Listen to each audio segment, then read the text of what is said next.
So, do you think that stretching is your key for injury prevention? It's not.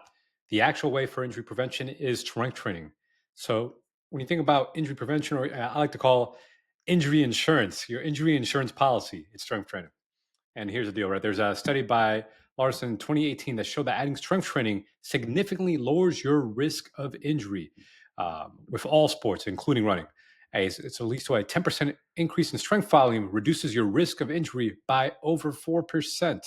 Right. So that's if you think about you're doing 10 repetitions, right? You just got 1%, a 10% increase in your 10 reps per weekly training volume, and that's going to lower your injury risk. And if you're not strength training alone at all, if you're a runner, you don't strength train at all, that's a mistake. Start adding strength training. Do that, 2 times a week, 3 times a week. If you're a complete beginner, 1 or 2 times a week, and then you get stronger, you could add more days of strength training. And obviously, you could taper around races. So why does this matter? Right, the stronger your muscles are, the better stability you're going to have. And you can improve your mechanics. Mechanics is the way you move, for example, how you squat. And oftentimes, the way you squat, when you have very good squat form and you're strong with the squat, that's actually going to translate to running because running obviously involves the whole body, but also primarily the lower body. With essentially, you're doing like single leg squats and jumping or single leg hops. So when you improve your squat, not only just your two-legged squat and your single leg squat, that's also going to improve your running performance and efficiency because now you're improving your form with the squat pattern, which is a pattern you're actually using when you're running, particularly the single leg squat pattern. So whether it's your first 5K, your next marathon, strength training is your weapon to run stronger and prevent injuries. Right. And now you can't guarantee that you'll never get injured. But the thing is, when you're a stronger athlete, you're going to be more resilient. That means you're going to bounce back quicker. Right. So if you do get injured, let's say you get a knee strain injury, or maybe you strain your ankle, instead of being out for weeks and weeks, oftentimes the stronger athlete is the person who strength trains, or the stronger version of you is going to be able to recover a lot. It may just take you like a week or two to recover instead of a few months. And I know it's the same with myself when I've had knee injuries in the past. When I didn't strength train, I would have it for like months. We're talking about like almost 6 months to a year. But then when I started doing strength training, sure, I may have like a knee injury, but then I'd recover in under a month, like in 2 weeks typically.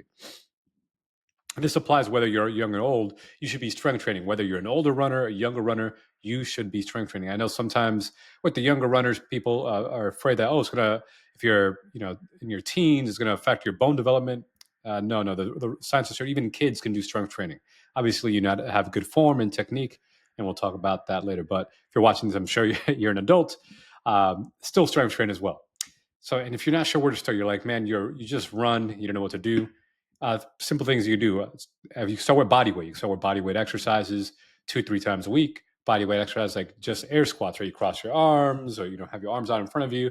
I'm sure you're familiar with the air squat exercise. You kind of bend your knees, do that a couple repetitions. In the very beginning, it's okay to just train near fatigue. But as you get more advanced, you want to train to a point of what's called momentary muscular fatigue or muscle failure, which you fully exhaust a muscle.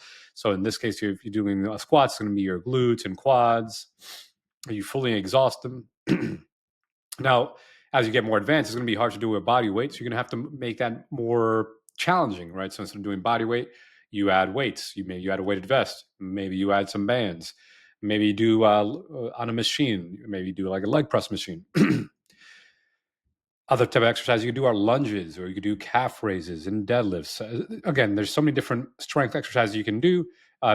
Pick the ones that are targeting muscle specific, obviously the leg muscles, and you do full body, of course, but especially emphasis to things like squats and lunges. And excuse me, think of strength training like building your running mileage base. You wouldn't jump into 26.2 miles on day one. You also shouldn't squat double your body weight just yet.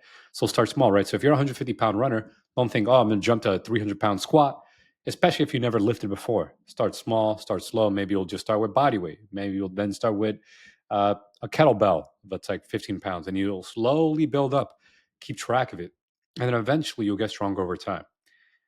And doesn't mean you can't stretch. So I've had some people be like, wait, does it mean I shouldn't stretch at all? No, you can still stretch, but you should add that as part of a comprehensive program. So it should be stretching plus strength training, plus your running, right? So, running is your main sport. Obviously, you're going to have to run, but then do your strength training. And then when should you do it? You could do the strength training in the morning, or you could do it in the evening, or you can do them back to back. Maybe start with the run and then do the strength training.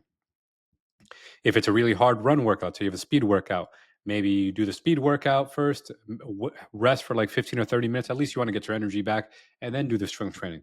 Again, there's different ways to schedule the strength training if your schedule allows it.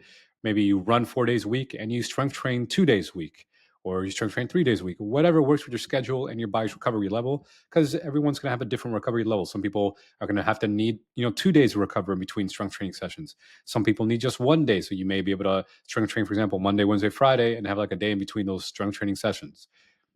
Right. So if you're feeling stuck, you're like, man, this is a lot of information. What should I do with it? Join my free course for runners. I have a link in my bio. So it's runningpainfree.com, where I talk about how to run, how to implement strength training, how to run pain free. And I have a community of runners. It's over 300 members now. So feel free to join, and I'll put the link in the show notes.